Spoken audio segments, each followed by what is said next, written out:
Bienvenue dans le Financier, votre rendez-vous économique sur Africa 24. Voici les titres que nous développerons dans cette édition. À l'instar de nombreux pays, le chômage touche de plein fouet les jeunes burkinabés qui constituent plus de la moitié de la population. Quelle est donc la stratégie pour la promotion et la création d'emplois au Burkina Faso? Les réponses dans ce journal.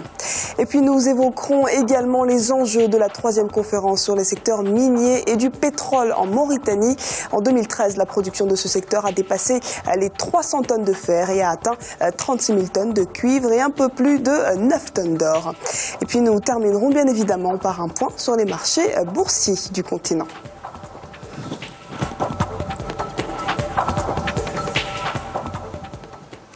La problématique de l'emploi en Afrique, comme un peu partout dans le monde, devrait mobiliser davantage les efforts des gouvernements dans les prochaines années. C'est déjà le cas au Burkina Faso. Quelle synergie d'actions susceptibles d'apporter des réponses efficaces et satisfaisantes aux populations sont mises en place? Élément de réponse avec Anan Faro. Au Burkina Faso, sur une population estimée à 16 millions d'habitants, environ 51% des jeunes de 15 à 29 ans sont sans emploi. Les autorités burkinabées multiplient les mesures et actions pour inverser la donne, mais les réalités montrent que le défi est loin d'être relevé. Pour appuyer la politique nationale de l'emploi, plusieurs fonds avec un appui financier de 1 milliard de francs CFA ont été créés, comme le Fonds d'appui à la promotion de l'emploi, le Fonds d'appui au secteur informel ou encore le Fonds d'appui à la formation professionnelle. Toutes ces mesures donnent des résultats assez satisfaisants.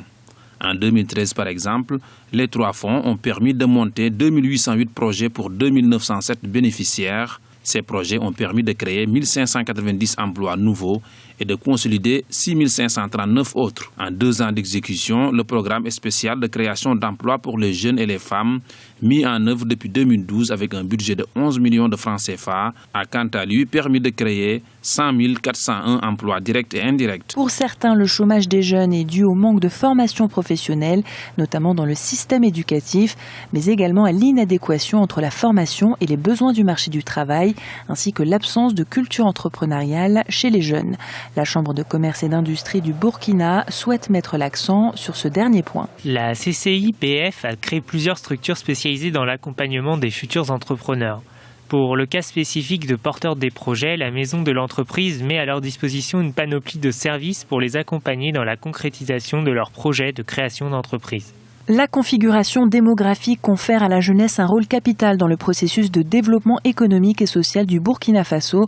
61% de la population est d'ailleurs en âge de travailler, une population forte mais dont le niveau d'employabilité reste globalement faible. Seulement 4,5% de la population de 16 à 64 ans aurait bénéficié d'enseignements et de formations techniques et professionnelles selon les résultats de l'enquête intégrale sur les conditions de vie des ménages EICVM 2009-2010. Le volume global des transferts opérés via le service Orange Money à travers les 14 pays d'Afrique et du Moyen-Orient où le service est commercialisé a dépassé les 2 milliards d'euros en 2013. L'opérateur multiplie les partenariats en vue d'étendre la distribution de ce service en Afrique, en partenariat notamment avec le groupe Bank of Africa. Le service compte aujourd'hui près de 12 millions d'abonnés, dont plus de 3 millions pour la seule Côte d'Ivoire. La valeur cumulée des transactions via Orange Money doublera d'ici à fin 2014. La 3e conférence sur les secteurs miniers et pétroliers mauritaniens s'est ouverte ce lundi à Nouakchott, capitale mauritanienne. Organisée tous les 2 ans par le ministère du Pétrole, des Mines et de l'Énergie, cette manifestation à laquelle assistent 2000 participants issus de 100 entreprises vise à présenter le secteur des mines aux investisseurs et à faire ressortir les opportunités d'investissement qu'il offre. Notre correspondant en Mauritanie, Franck Noudofinin, a suivi tout cela pour nous. Les potentialités de la Mauritanie en ressources minières et pétrolières exposées pendant 3 jours aux investisseurs étrangers. L'édition 2014 des Mauritanides, qui a démarré lundi à Nouakchott, devrait permettre aux différents acteurs des secteurs des mines et du pétrole, ainsi qu'aux partenaires de tout genre, d'évaluer la production locale et d'échanger sur les conditions d'une meilleure gestion des ressources du sous-sol. La rencontre réunit une centaine d'entreprises venues de 25 pays d'Afrique et du monde. La SNIM a lancé en 2012 une nouvelle vision. Il s'agit de la vision Nuhud qui vise à nous permettre à l'horizon 2025 d'appartenir aux 5 premiers exportateurs de minerais de fer au plan mondial avec une capacité de production de 40 millions de tonnes. En fait, nous avons déjà commencé l'exécution des projets prioritaires inclus dans les 8 axes composant cette stratégie. Ainsi, nous pouvons être rassurés car les premiers résultats de cette stratégie sont là. Au cours de l'année 2013, la SNIM, la Société nationale industrielle et minière de la Mauritanie, a enregistré un record de vente de 13 millions de tonnes de minerais de fer. Il s'agit de la meilleure production de l'histoire de cette société depuis sa création. L'objectif d'ici 2025 est d'atteindre les 40 millions de tonnes de minerais de fer. Mais pour y arriver, la collaboration de tous sera nécessaire. Les banques mauritaniennes peuvent apporter au secteur minier beaucoup de choses. D'abord, ils lui apportent ce qu'on peut appeler une relation focale. Un investisseur international qui vient en Mauritanie, il a besoin d'avoir un partenaire mauritanien, banquier.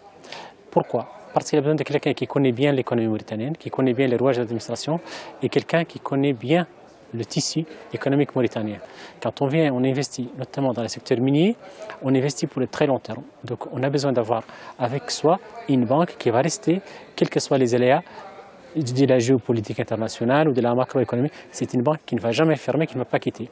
La 3e conférence et exposition sur les secteurs des mines et du pétrole en Mauritanie abordera le climat des investissements dans le secteur minier et pétrolier, mais aussi la nécessité d'un partenariat public-privé dans ces secteurs. Et sur ce dernier point, les autorités mauritaniennes souhaitent s'inspirer des recommandations de la réunion de Nouakchott pour mettre en place un cadre juridique relatif à l'investissement du secteur privé dans les mines.